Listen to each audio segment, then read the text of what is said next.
Hello everyone, and welcome to the Pisces Guide to Pop Culture. I'm of course your host TJ. Today I want to talk a little bit about my two books, my rom-com Country Road Romance, my Romantasy, A Bond of Blood and Stone, and I want to talk a little bit about writing about kin and family in the context of queer romance. I'm in queer romantasy.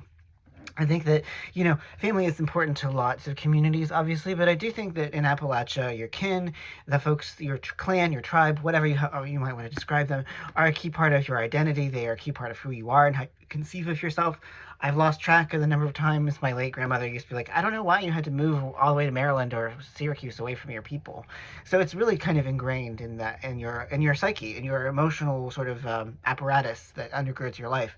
And so I really wanted to do dignity, and I wanted to honor that both in my rom-com and in my romantasy by writing about the complicated relationships that gay people, queer men have with their families. In Country Road Romance, Jared loves his parents, but is sometimes a little frustrated by them. Charlie has a quasi-vexed relationship with his mother, which I may explore at some future date.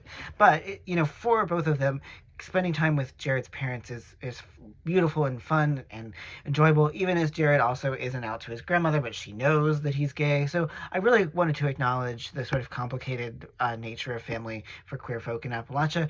In A Bond of Blood and Stone, by contrast, both Eamon and Titus both have very vexed relationships with their parents. Eamon, who is, from the province, the Appalachia sort of substitute, certainly has a very complicated legacy living up to his father, but also a mother who is very staunch in her anti-dominionist views and is very sort of like, dead opposed to him having any kind of romantic relationship with Titus. And so, in these relationships, obviously the romance is the key element, but I do think that if you're going to be writing about Appalachia in any way, you need to sort of acknowledge and grapple with the very nuanced, complex, sometimes frustrating, sometimes downright infuriating relationships that you have with your family.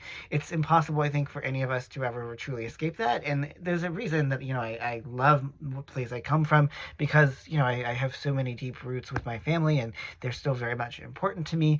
But it's complicated in a whole host of ways. And we'll get into that more, I'm sure, down the line when I start talking about my new novel, which I'm currently working on for due out in April or May. But anyway, I just wanted to sort of speak a little bit about the importance of writing about family dynamics, even the context of romance. Friends are obviously really important in romance narratives, but for me, family is in some ways even more vital. And so I hope that if you read these books, you see a little bit of that there. So again, that's Country Romance and A Bond of Blood and Stone. Thanks as always for joining me here at the Pisces Guide to Pop Culture. Take care, y'all.